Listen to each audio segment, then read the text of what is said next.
الحمد لله الحمد لله نحمده ونستعينه ونستغفره ونؤمن به ونتوكل عليه ونعوذ بالله من شرور أنفسنا ومن سيئات أعمالنا من يهده الله فلا مضل له ومن يضلله فلا هادي له ونشهد أن لا إله إلا الله وحده لا شريك له ونشهد أن سيدنا ونبينا ومولانا محمدا عبده ورسوله أما بعد فقد قال الله تبارك وتعالى في القرآن المجيد والفرقان الحميد أعوذ بالله من الشيطان الرجيم بسم الله الرحمن الرحيم فاصدع بما تؤمر وأعرض عن المشركين إنا كفيناك المستهزئين وقال تعالى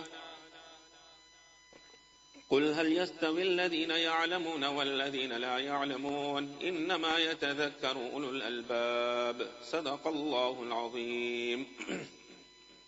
Most respected ulama, elders, beloved brothers, 2 weeks ago we had discussed in regards to Hazrat Abdullah bin Mubarak rahmatullahi alayhi, that how Mubarak, Allah tabaraka wa ta'ala had blessed him with the quality of taqwa. And when he had taqwa, then how his boss and his employer gave his daughter to him in marriage. And from there Hazrat Abdullah bin Mubarak rahmatullahi alayhi was born. And Abdullah bin Mubarak rahmatullahi alayhi, later he became the Imam of the East and the Imam of the West when it came to the field of Hadith. And people throughout the world, they would benefit from Abdullah bin Mubarak rahmatullahi alayhi. Obviously he had a history, but when Allah Ta'ala wanted to pull him, how Allah Ta'ala pulled him. Never give up on anybody. We don't know what's the future of a person. And how Allah Ta'ala can change a person, how Allah Ta'ala can make him his beloved, that is the work of Allah Tabaraka wa Ta'ala. And when he had acquired this knowledge of deen, in the world Allah Ta'ala had given him respect. We had discussed also when he went to the place called Ruqa, how he was respected. When he went to Imam Malik rahmatullahi, Imam Malik rahmatullahi stood up out of respect for Abdullah bin Mubarak rahmatullahi. The students were amazed that how is it that Imam Malik rahmatullahi, he doesn't stand up for anyone. People come and they sit in his gathering, but he stood up for Abdullah bin Mubarak rahmatullahi. So Abdullah bin Mubarak rahmatullahi said, this is the great faqih, this is the great jurist of Khurasan. It is mentioned that all this that Allah Ta'ala had given him, some ulama say it is because of the taqwa, because of the piety that Allah Ta'ala had given Abdullah bin Mubarak rahmatullahi. As Qasim bin Ahmad rahimahullah, he was a great Imam of Madinatul Munawwara. Is mentioned, he says that many a times I traveled with Abdullah bin Mubarak rahmatullahi. I would undertake a journey with him. Once we were traveling towards Syria, he said as we were traveling towards Syria, we came to a certain place where we wanted to spend the night. So he says that we stopped over here and it was time for meals at night. So the food was dished out, and it so happened that the lamp that was burning, the lamp was now extinguished. So when the lamp was extinguished, one person, he came with some fire or match or whatever it must have been to ignite that lamp again. He says when he ignited the lamp, and then my gaze fell on Abdullah bin Mubarak rahmatullahi, just for those few moments, whatever it must have been, his face was full of tears. He says that's when I realized that this man, his mind is already gone somewhere else. The moment the lamp went off, his mind went to the qabr. That when I'm going to go into the qabr, there's not going to be any light in the qabr. And that is what is going to be my condition in the qabr. So then I realized that this is on the basis of taqwa that Allah Ta'ala blessed him. He says, prior to this, I used to always think that he reads namaz, we also read namaz. He fasts, we also fast. He makes jihad, we also make jihad. He goes for hajj, we also go for hajj. What is the difference between me and between him? He says, on this occasion, this matter was clarified. That is on the basis of taqwa. On another occasion, it is mentioned, he had gone to Sham, he had gone to Syria, to Sham. And when he had gone to Sham, he needed a pen from somebody. And this happens to us also. Sometimes we go somewhere and we borrow some item from a person. Ulama say, don't ever loan your kitabs to anyone. When you give your kitabs to anyone, it will never ever come back. And don't give tools to anyone also. You loan somebody your tools also are gone. So here he borrowed a pen from somebody. When he borrowed that pen, it is mentioned he forgot. Sometimes we forget. And he put the pen perhaps in his pocket and he traveled all the way to Marwa. And Marwa was hundreds of miles away from Sham. But he came back to Marwa. When he came to Marwa, he realized, oh, this person, his pen, I borrowed in Sham and I brought it here to Marwa. So those days, hundreds of miles, they used to travel on camel, on animal. He decided to go back to Sham. He went all the way back to Sham for one pen. And what was the value of that pen? In our terms, couple of rands. And he went all the way back to Sham. And when he found that person, he gave him his pen. When he gave him his pen, he took a deep sigh. And he said, Alhamdulillah, that now I've returned this item back to to its owner. And then Abdullah bin Mubarak rahmatullah alayhi he said to have 1 dirham, just 1 dirham, which is doubtful. He didn't say haram over here. He said to have 1 dirham that is doubtful, that belongs to somebody else. It is better to return that 1 dirham to its owner than giving 100,000 dirhams in charity. That here you're holding somebody's doubtful money. He says it belongs to somebody, you're holding that. Better than giving 100,000 in charity, go and give the person what is his right. So he was a man of great taqwa. Allah Ta'ala blessed him also further. It's mentioned in the hadith, مَن يُرِدِ اللَّهُ بِهِ خَيْرًا يُفَقِّهُ فِي الدِّينِ. When Allah Ta'ala intends good with any person, Allah gives him the understanding of deen. This is a very, very great thing, the understanding of deen. Why? When a person has the understanding of deen, you will be able to make amal and act upon the sharia correctly. If you don't have the understanding of deen, a person may be doing a lot of good deeds, but he won't be doing it in accordance to sharia. So whoever Allah Ta'ala loves, Allah blesses them with the understanding of deen. This is what Allah Ta'ala blessed Abdullah bin Mubarak rahmatullahi alayhi. Just to understand this point, that the understanding of deen is the greatest thing. That, for example, there are 2 people that are traveling now, and they are going through the jungle maybe.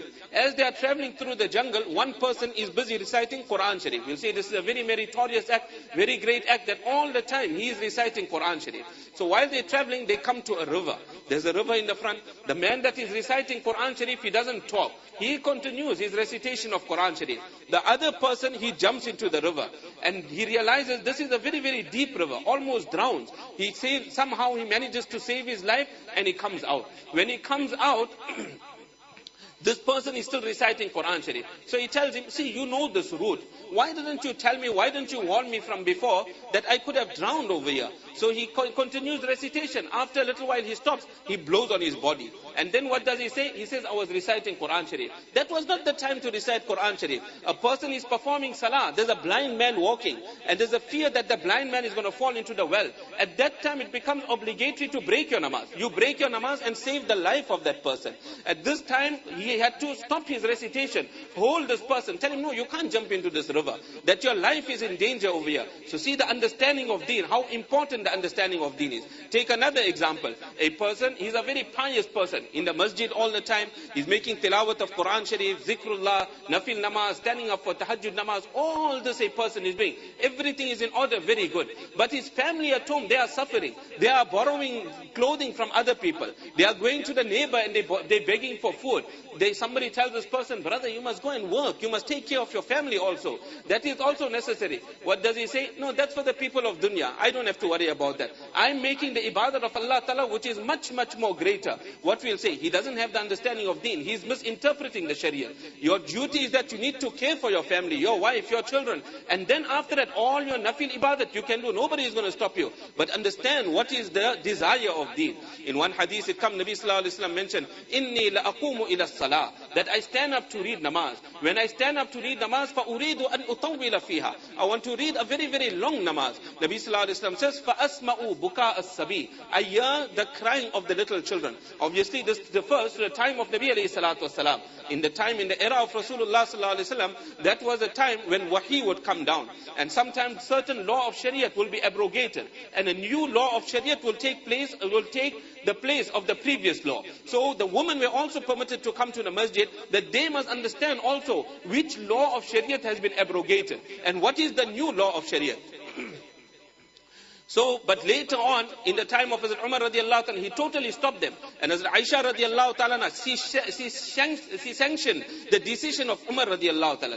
And she said that if Nabi alayhi salam was alive today, Nabi alayhi salatu wasalam would also have prohibited the woman and stopped the woman from coming to the masjid. So nevertheless, in that time the woman used to come. So Nabi alayhi salam says, I hear the crying of the little children. فَأَسْمَعُ بُكَاءَ السَّبِي فَأَتَجَوَّزُ فِي صَلَاتِهَا. I immediately cut my namaz down. I want to read a long namaz. But what he says, I cut my namaz down. Karahiyata an ashqa ala ummi. That disliking, I will make it difficult for the mother also. So they also, Nabi alayhi salatu wasalam, he took the mother into consideration. I don't want to cause taklif to her. See how we have to understand the Shariat correctly. On one occasion, Abdullah bin Mubarak rahmatullahi alayhi, there's another instance. Abdullah bin Mubarak rahmatullahi alayhi is going for Hajj. Whilst he is going for Hajj, he comes across, he finds one young girl.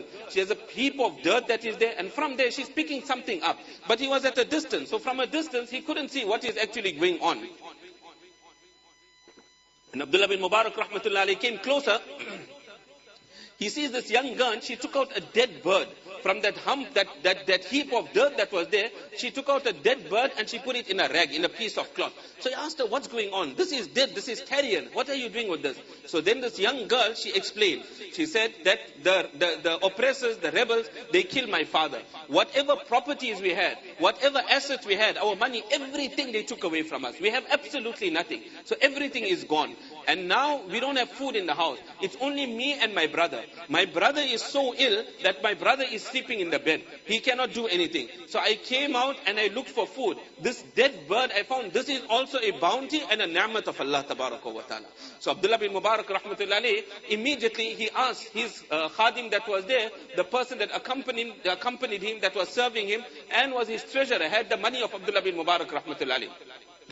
So he asked him, how much have we got? So he said that I got 1,000 dinars, 1,000 dinars, 1,000 gold coins. The dinar is approximately the quarter ounce Kruger coin. So he said, I got 1,000, in our terms, quarter ounce Kruger coins. So Abdullah bin Mubarak rahmatullahi asked him, he said, how much do we need to go back to Marwa? So the Khadim said that to go back to Marwa, you only need 20.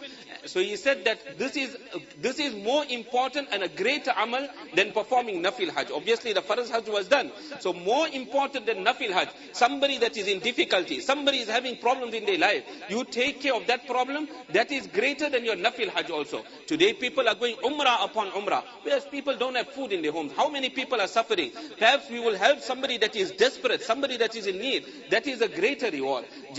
Now, not long ago in Tonga, no water, 50 days people didn't have water. If at that time a person had to dig a borehole or provide a well, and now there was water provided for people, that is much more greater than performing your Nafil Umrah and performing your Nafil Hajj also. So Abdullah bin Mubarak rahmatullahi, he said, give her the 980 and the 20 we need for our return, take that 20. This young girl, when she saw 980 gold coins, she became so happy, she ran to her house. Abdullah bin Mubarak rahmatullahi told his khadim, he told the treasurer, let's return, let's go back to Marwa. He said, our Hajj has been accepted in the court of Allah tabaraka wa ta'ala. So when a person, he is sincere, how Allah tabaraka wa ta'ala opens the way, where doesn't Allah ta'ala take him? So this was Abdullah bin Mubarak. But in spite of all this, he would always be concerned about helping people. And in spite of all this, he was a very, very humble person. Abdullah bin Mubarak was always humble. And it is mentioned that he would tell people that stay away from fame. We don't want fame amongst people. We don't want to be known amongst people. That today I want to be on YouTube. Today I want to be on this channel. Today I want to be on that channel. I must be known amongst the people. He says that is not something for us. That we must be humble people. And he says, I wish I could be anonymous. That nobody knows me. No, because this will lead to pride. When you are known amongst people, oh, this is such a great personality. This is such a great personality. This takes a person to pride. When he was staying in Marwa, he had a very, very big home in Marwa. And it is mentioned in Marwa, the students used to come and they used to acquire knowledge from Abdullah bin Mubarak. He became so popular that there was no place in the courtyard. He had a massive courtyard. And there was no place in the courtyard. Now people used to sit outside the home of Abdullah bin Mubarak rahmatullahi. When he saw that he became popular, he moved away from there. He went away to Kufa.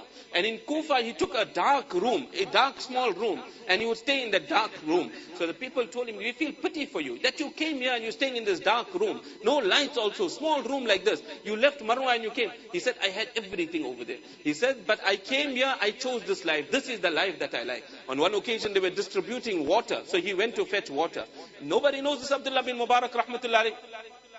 When he went to fetch water, the people started pushing. You know, when people are giving things for free, how people push to grab. So they were pushing to grab. They pushed Abdullah bin Mubarak rahmatullahi out. When he got pushed out, completely out of the tent, then later on he told the person that was with him, he said, you mustn't be known amongst the people. Nobody must know. This is such a great personality. This is the amount of humbleness Allah Ta'ala had blessed Abdullah bin Mubarak rahmatullahi with.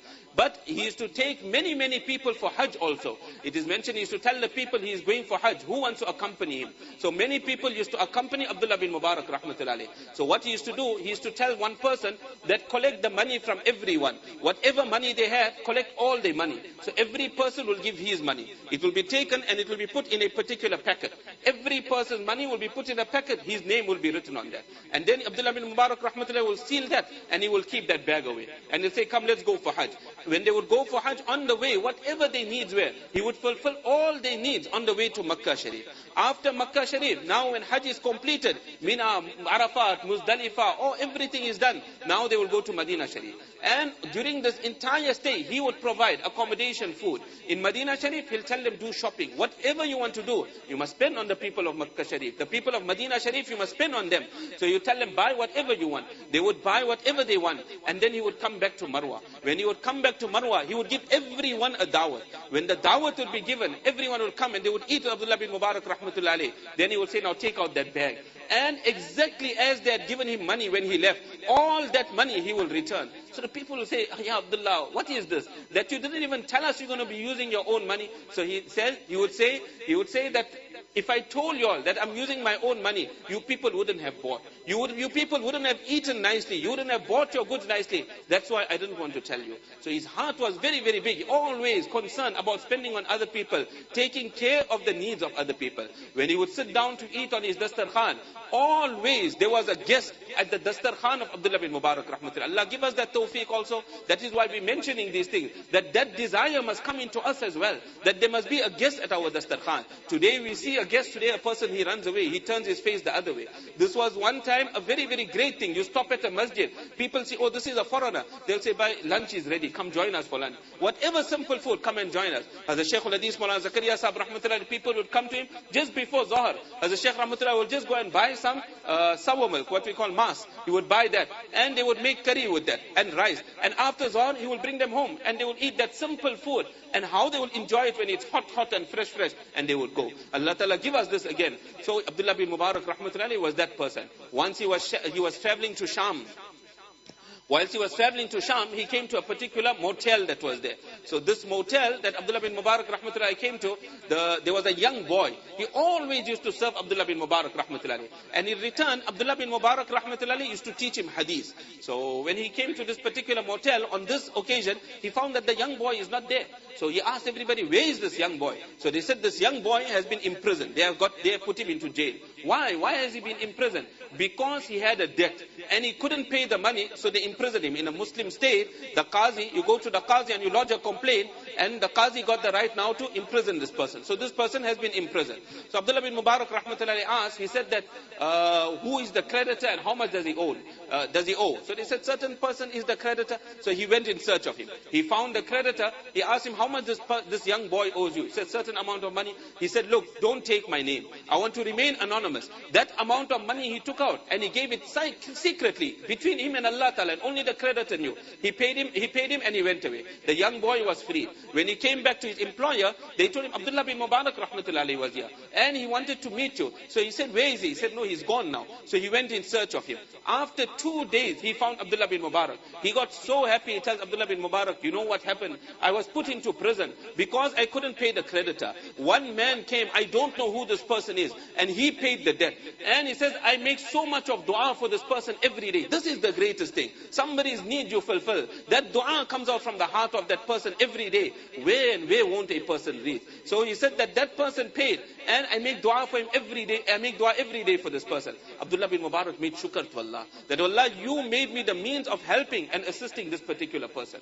It is mentioned after Abdullah bin Mubarak rahmatullahi passed away.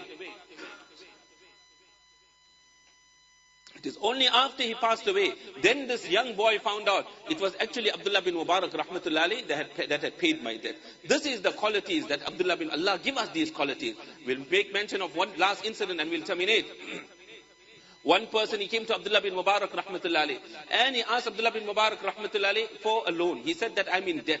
I owe somebody 700 dirham. So Abdullah bin Mubarak rahmatullahi, he wrote a note and he said, take it to my treasurer and he will give you the money. So he took the note to the treasurer and he told the treasurer that I need 700 dirhams. Abdullah bin Mubarak rahmatullahi gave this note that I must hand it over to you. So when the treasurer opened it, it was written there 7,000 dirham. So he said, Abdullah bin Mubarak made a mistake here. So he wrote back to Abdullah bin Mubarak rahmatullahi.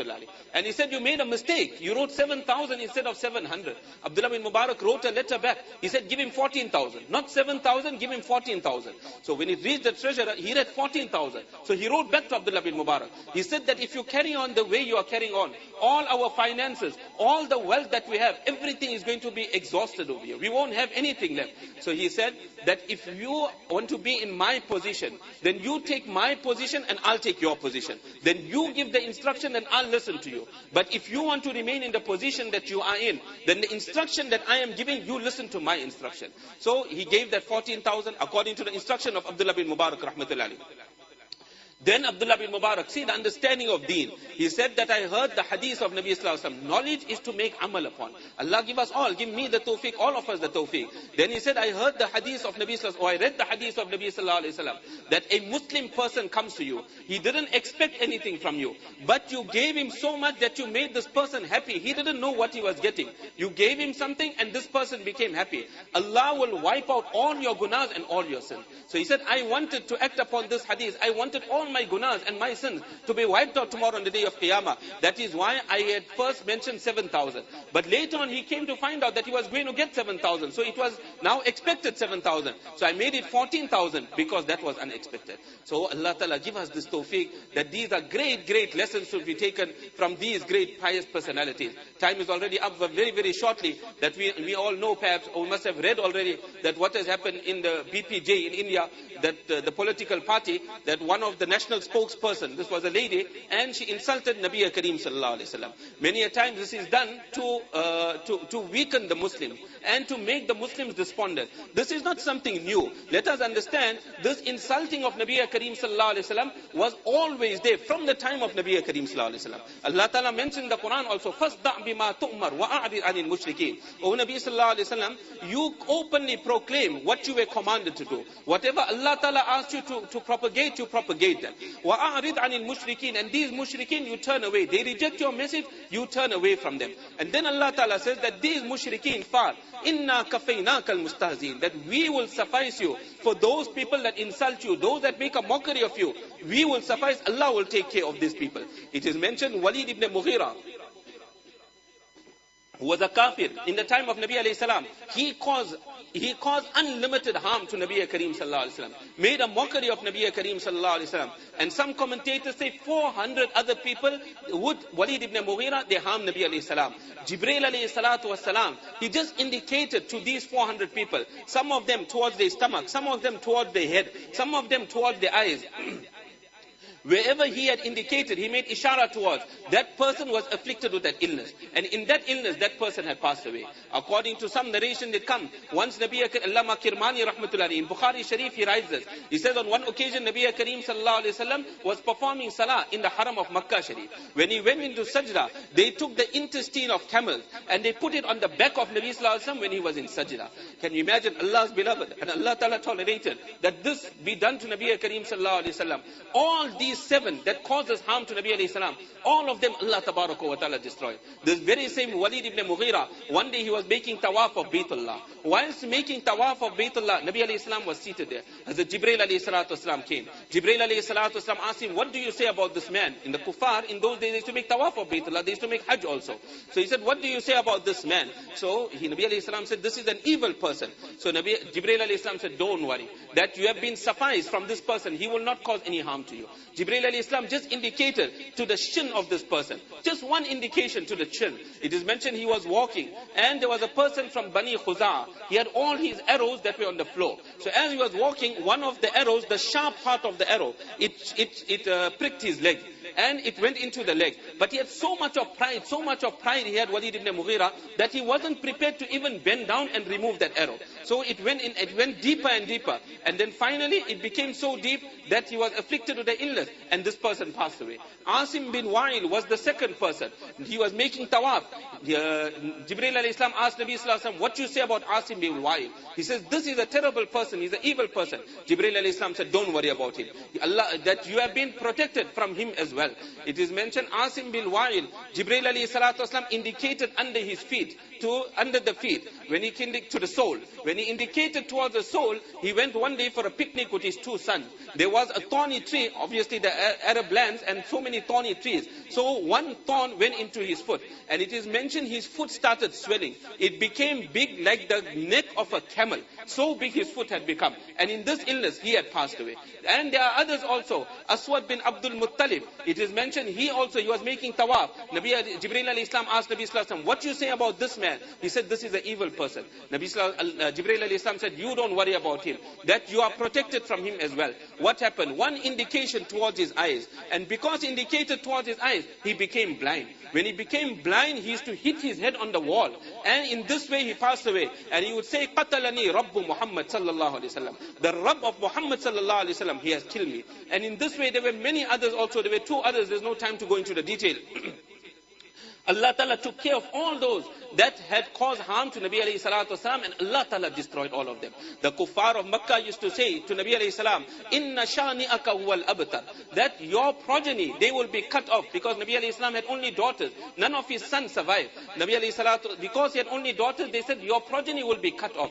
You don't have any sons, your name is not going to remain. Actually, Allah Ta'ala here says that your position, your family will be cut off, O kuffar. If it wasn't for our commentators of hadith, if it wasn't for our historians, today who would speak of Walid ibn Mughira? Today who would be speaking about Asim bin Wa'il? Who would be speaking about Aswad bin Abdul Muttalib? Who would speak about Abu Jahl today? It is because of our historians and because of our commentators of Quran and hadith, today we are mentioning them. So any person that played with the honor of Nabi alayhi salatu wasalam, these people didn't last. Allah tabaraka wa ta'ala destroyed these people. So we shouldn't become despondent. But what are we required to do? In another verse, Allah Ta'ala says, وَلَا تَسْمَعُنَّ مِنَ الَّذِينَ أُوتُوا الْكِتَابَ مِنْ قَبْلِكُمْ وَمِنَ الَّذِينَ أَشْرَكُوا أَذًا كَثِيرًا. That most certainly you will hear from the Ahl Kitab, the Jews and the Christians, and the Mushrikeen, the Hindus, they are Mushrik. The BPJ party, this is all Mushrik. So you will hear from these people who are the Mushrikeen, أَذًا كَثِيرًا, a lot of insults. At that time, وَإِن تَصْبِرُوا وَتَتَّقُوا,